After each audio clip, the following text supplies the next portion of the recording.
Paul Finebaum. He played in your beloved SEC. Final word on Cam Newton. We're not watching the beginning of the end.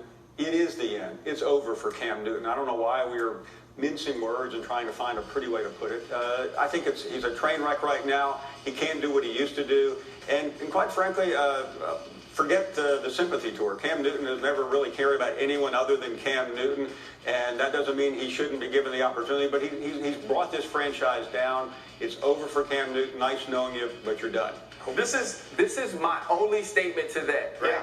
We just spoke glowingly about not we, Paul, Yeah. Paul, glowingly about Eli Manning, and he has been a dud for the last 4 years. You want to talk about bringing a franchise down? Eli has ruined that franchise. So we got to take out how we feel about dudes because he's a Manning, because we love him, because he gives us this sucks. You can do whatever you want to be, and I'm going to be okay about it. That's not true. If we're looking at it right now, Cam has more left than Eli's had for years. So we got to take out how we feel about dudes and the way that they act and say that he doesn't get to have a tour or he doesn't get to have farewell. That's not how it works. He's been successful. The dude has killed himself for his team. And Paul said that he's never cared about anything other than Cam Newton. That's the same guy that we see diving at the goal line. Like, he cares about winning. He's cared about success. I think I don't like having Paul over there on his own. Paul, you need to be at the desk. I would have fired him up. Okay, I mean, if I was Eli,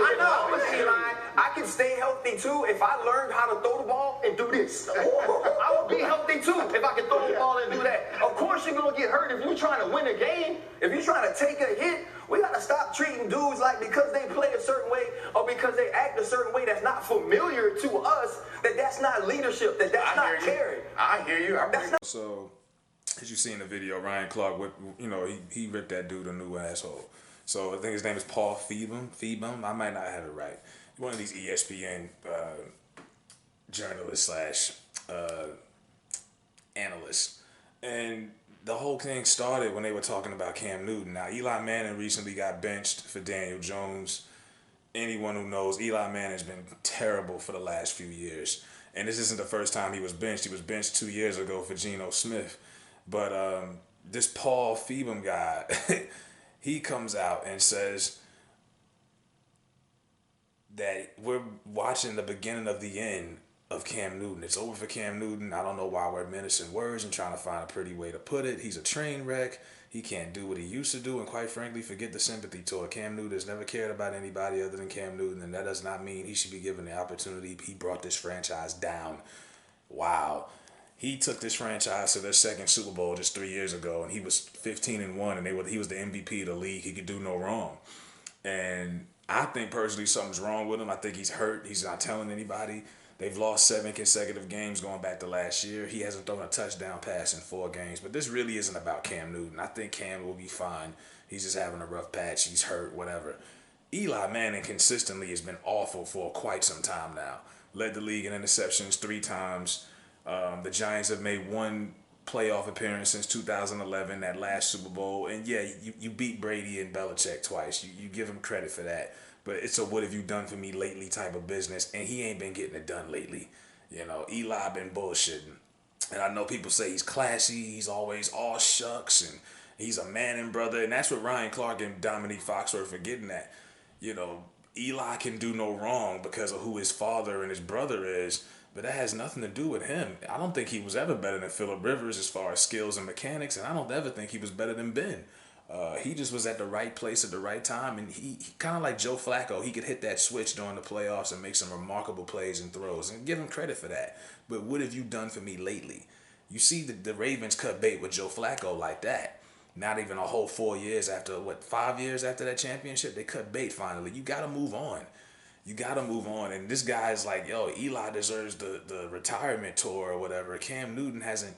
I don't even know how you got to that, comparing Eli and Cam Newton, but the whole point of this was Ryan Clark was basically saying there's a double standard from the media when it comes to black players and black coaches. Black players and black coaches don't have the same empathy in sports, especially football.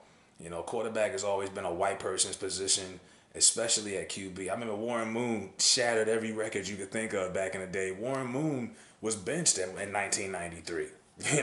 for having a couple of bad games. They lost that. There's not that much patience that they have for black players and coaches. Plenty of black coaches get fired all the time.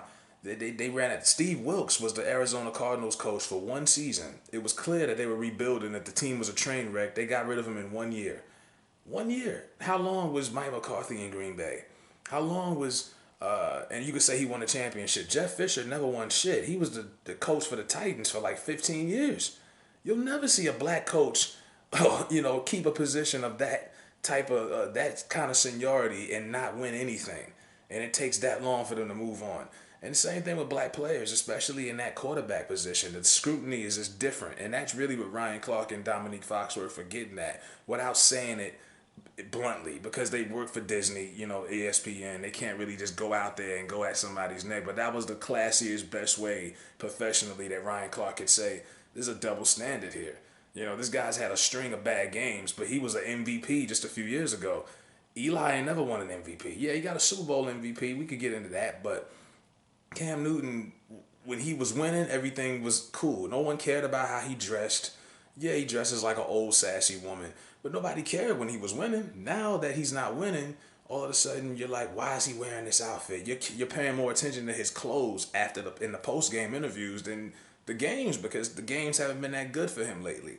And I would argue those two games that they lost to the Rams and the Bucks, it could have went either way. A throw here, a throw there. It could have went either way. It wasn't like they got wiped off the planet. So, I think ultimately he'll be fine. But there is a double standard in the NFL as far as the treatment and the level of patience that they tend to have for white quarterbacks and white coaches compared to blacks. And I think that's really what Ryan Clark and Dominique Foxworth are getting at. And Ryan Clark, kudos to him. He's done a damn good job. Coming from being a football player that a lot of people didn't really know unless you were a Steelers fan, to really being an anchor on ESPN. So I give Ryan Clark credit for that. Finally, he's talking about something other than Antonio Brown, but that was real shit though, because it's a lot of fucked up standards that they set for quarterbacks, and it's like Eli should have been benched. The Giants should have been moved on from him. They blew up that whole team. They got rid of Victor Cruz. They sent Justin Tuck to Oakland. They sent Odell to Cleveland. They got rid of everybody but Eli. So they're letting you know everyone's replaceable but him. And it's like, how long are you going to stick with this loyalty to this one goofy motherfucker just because he won 2 championships over a decade ago? Like, you got to move on at one point. You got to move on and say, fuck him. So... yeah, shout out to Daniel Jones for taking the spot. It might go like it did with Geno. He takes it, the crowd doesn't accept it, New York media doesn't want to, I don't know. I've never seen New York media praise another player like they do Eli Manning, but, he'll probably get his job back if Daniel Jones fucks it up. But that's what Ryan Clark was mainly getting at. The scrutiny that they tend to have for black players is just unfair. This guy's done because he lost 7 straight games. He's done? I don't know. Tell me that's crazy.